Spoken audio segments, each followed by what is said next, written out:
রৌমারী উপজেলাধীন যাদুরচর ইউনিয়নের সীমান্ত ঘেঁষা বকবান্দা বহুমুখী উচ্চ বিদ্যালয়টি স্থাপিত হয় 1973 সালে।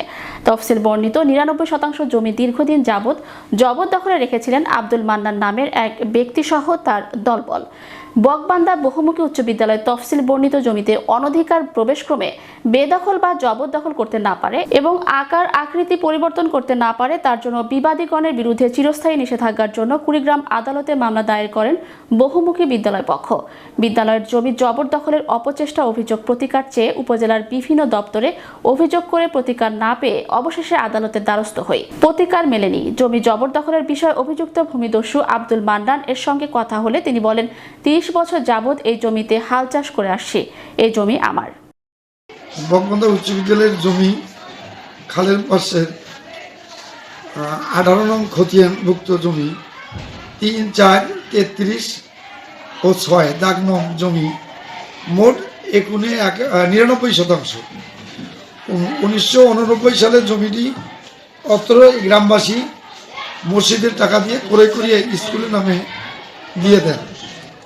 এই জমি দীর্ঘদিন ধরে ওই এলাকায় স্কুল স্থাপিত অবস্থায় স্কুল চলাকালীন সময় তখন স্কুলের কোনো লোক বলে নেই যে জমিটা অন্যের।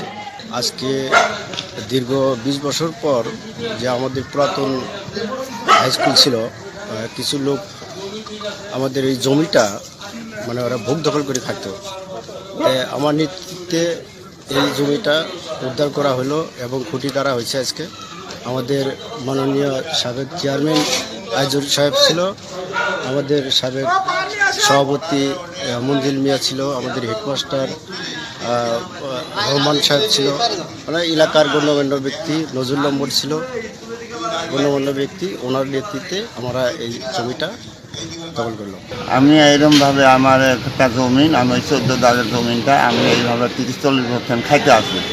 এখন এই জমিনটা আমার এখন ওই স্কুলের রহমান মাস্টার আমার জমিন বেদখল দিয়ে আমার জমিনে এখন নামতে দেয় না।